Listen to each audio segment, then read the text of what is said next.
함께 하나님의 말씀을 암송하시겠습니다. 히브리서 12장 3절 말씀. 너희가 피곤하여 낙심하지 않기 위하여 죄인들이 이같이 자기에게 거역한 일을 참으신 일을 생각하라. 히브리서 12장 3절 말씀. 아멘. 히브리서 12장 3절 말씀. 너희가 피곤하여 낙심하지 않기 위하여 죄인들이 이같이 자기에게 거역한 일을 참으신 일을 생각하라. 히브리서 12장 3절 말씀. 아멘. 갈라디아서 4장입니다. 내가 또 말합니다. 유업을 이을 사람은 모든 것의 주인이지만 어릴 때에는 종과 다름이 없고 아버지가 정해놓은 그때까지는 보호자와 관리인의 지배 아래에 있습니다. 이와 같이 우리도 어릴 때에는 세상의 유치한 교훈 아래에서 종노릇을 하였습니다. 그러나 기한이 찼을 때에 하나님께서는 자기 아들을 보내셔서 여자에게서 나게 하시고 또한 율법 아래에 놓이게 하셨습니다. 그것은 율법 아래에 있는 사람들을 속량하시고 우리로 하여금 자녀의 자격을 얻게 하시려는 것이었습니다. 그런데 여러분은 자녀이므로 하나님께서 그 아들의 영을 우리의 마음에 보내주셔서 우리가 하나님을 아빠, 아버지라고 부를 수 있게 하셨습니다.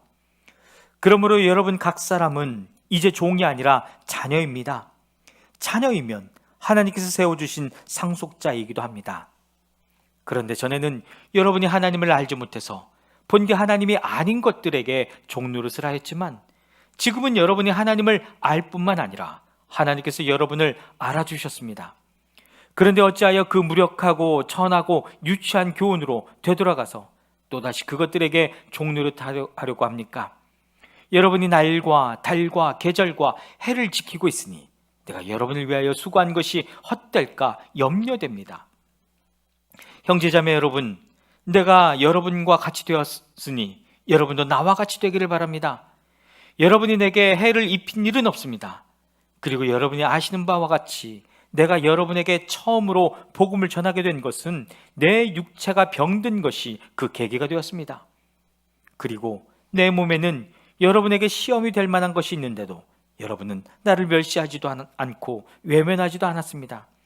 여러분은 나를 하나님의 천사와 같이 그리스도 예수와 같이 영접해 주었습니다. 그런데 여러분의 그 감격이 지금은 어디에 있습니까? 나는 여러분에게 증언합니다. 여러분은 할 수만 있었다면 여러분의 눈이라도 빼어서 내게 주었을 것입니다. 그런데 내가 여러분에게 진실을 말하기 때문에 여러분의 원수가 되었습니까? 위에서 내가 말한 사람들이 여러분에게 열심을 내는 것은 좋은 뜻으로 하는 것이 아니라 여러분을 내게서 떼어놓아서 여러분으로 하여금 자기네들을 열심히 따르게 하려고 하는 것입니다. 그런데 그들이 좋은 뜻으로 여러분에게 열심을 낸다면 그것은 내가 여러분과 함께 있을 때뿐만 아니라 언제든지 좋은 일입니다. 나의 자녀 여러분, 나는 여러분 속에 그리스도의 형상이 이루어지기까지 다시 해산의 고통을 겪습니다. 이제라도 내가 여러분을 만나 어조를 부드럽게 바꾸어서 말할 수 있으면 좋겠습니다. 나는 여러분의 일을 어떻게 하면 좋을지 당황하고 있습니다. 율법 아래에 있기를 바라는 사람들이여, 나에게 말해보십시오. 여러분은 율법이 말하는 것을 듣지 못합니까? 아브라함에게 두 아들이 있었는데 한 사람은 여종에게서 태어나고 한 사람은 종이 아닌 본처에게서 태어났다고 기록되어 있습니다. 여종에게서 난 아들은 육신을 따라 태어나고 본처에게서 난 아들은 약속을 따라 태어났습니다. 이것은 비유로 표현한 것입니다. 그 두 여자는 두 가지 언약을 가리킵니다. 한 사람은 시내산에서 나서 종이 될 사람을 낳은 하갈입니다. 하갈이라 하는 것은 아라비아에 있는 시내산을 뜻하는데 지금의 예루살렘에 해당합니다. 지금의 예루살렘은 그 주민과 함께 종노릇을 하고 있습니다. 그러나 하늘에 있는 예루살렘은 종이 아닌 여자이며 우리의 어머니입니다. 성경에 기록하기를 아이를 낳지 못하는 여자여 즐거워해라. 해산의 고통을 모르는 여자여 소리를 높여서 외쳐라. 홀로 사는 여자의 자녀가 남편을 둔 여자의 자녀보다 더 많을 것이다 하였습니다. 형제자매 여러분, 여러분은 이삭과 같이 약속의 자녀들입니다. 그러나 그때에 육신을 따라 난 사람이 성령을 따라 난 사람을 박해한 것과 같이 지금도 그러합니다. 그런데 성경은 무엇이라고 말합니까? 여종과 그 아들을 내쫓아라. 여종의 아들은 절대로 종의 아닌 본처의 아들과 함께 유업으로 받지 못할 것이다 하였습니다. 그러므로 형제자매 여러분, 우리는 여종의 자녀가 아니라 자유를 가진 여자의 자녀입니다. 갈라디아서 5장입니다. 그리스도께서 우리를 해방시켜 주셔서 자유를 누리게 하셨습니다. 그러므로 굳게 서서 다시는 종살이의 멍에를 매지 마십시오.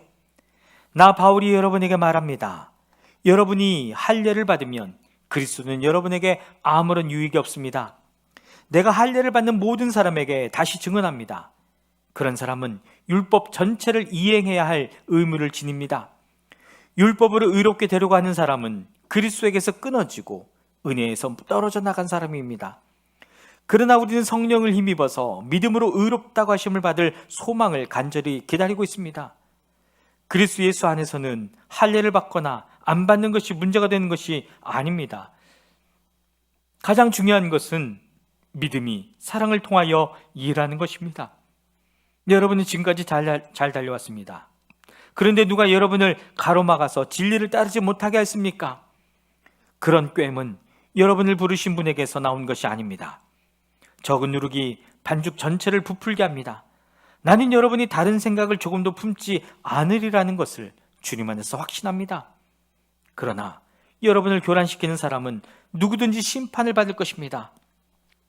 형제자매 여러분, 내가 아직도 할례를 전한다면 어찌하여 아직도 박해를 받겠습니까? 그렇다면 십자가의 거리낌은 없어졌을 것입니다. 할례를 가지고 여러분을 선동하는 사람들은 차라리 자기의 그 지체를 잘라버리는 것이 좋겠습니다. 형제자매 여러분, 하나님께서는 여러분을 부르셔서 자유를 누리게 하셨습니다. 그러나 여러분은 그 자유를 육체의 욕망을 만족시키는 구실로 삼지 말고 사랑으로 서로 섬기십시오. 모든 율법은 내 이웃을 내 몸과 같이 사랑하여라 하신 한마디 말씀 속에 다 들어있습니다. 그런데 여러분이 서로 물어뜯고 잡아먹고 하면 피차 멸망하고 말 터이니 조심하십시오. 내가 또 말합니다. 여러분은 성령께서 인도하여 주시는 대로 살아가십시오. 그러면 육체의 욕망을 채우려 하지 않을 것입니다. 육체의 욕망은 성령을 거스르고 성령이 바라시는 것은 육체를 거스릅니다. 이 둘이 서로 적대 관계에 있으므로 여러분은 자기가 원하는 일을 할 수 없게 됩니다. 그런데 여러분이 성령의 인도하심을 따라 살아가면 율법 아래에 있는 것이 아닙니다. 육체의 행실은 환히 드러난 것들입니다. 곧 음행과 더러움과 방탕과 우상숭배와 마술과 원수매짐과 다툼과 시기와 분냄과 분쟁과 분열과 파당과 질투와 술취함과 흥청망청 먹고 마시는 노름과 그와 같은 것들입니다. 내가 전에도 여러분에게 경고하였지만 이제 또다시 경고합니다. 이런 짓을 하는 사람들은 하나님의 나라를 상속받지 못할 것입니다. 그러나 성령의 열매는 사랑과 기쁨과 화평과 인내와 친절과 선함과 신실과 온유와 절제입니다. 이런 것들을 막을 법이 없습니다. 그리스도 예수께 속한 사람은 정욕과 욕망과 함께 자기의 육체를 십자가에 못 박았습니다. 우리가 성령으로 삶을 얻었으니 우리는 성령이 인도해 주심을 따라 살아갑시다. 우리는 잘난 체하거나 서로 노엽게 하거나 질투하거나 하지 않도록 합시다. 갈라디아서 6장입니다. 형제자매 여러분, 어떤 사람이 어떤 죄에 빠진 일이 드러나면 성령의 인도하심을 따라 사는 사람인 여러분은 온유한 마음으로 그런 사람을 바로잡아주고 자기 스스로를 살펴서 유혹에 빠지지 않도록 조심하십시오. 여러분 서로 남의 짐을 져주십시오. 그렇게 하면 여러분이 그리스도의 법을 성취하실 것입니다.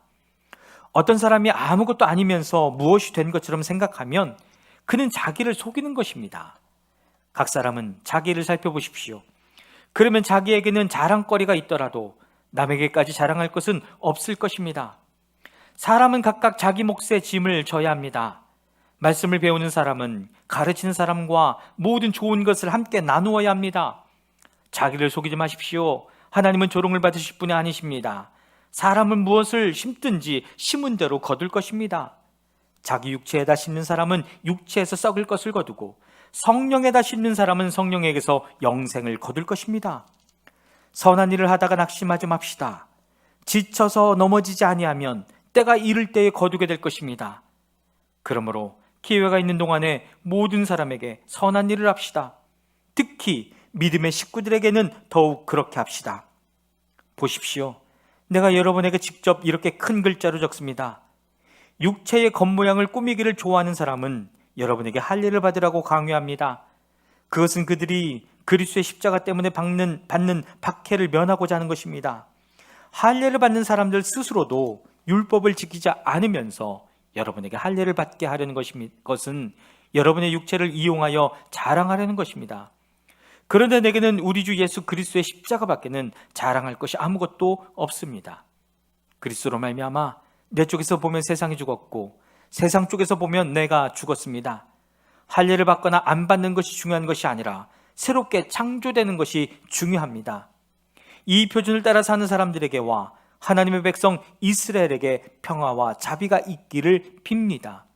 이제부터는 아무도 나를 괴롭히지 마십시오. 나는 내 몸에 예수의 상처 자국을 지고 다닙니다. 형제 자매 여러분, 우리 주 예수 그리스도의 은혜가 여러분의 심령에 있기를 빕니다. 아멘.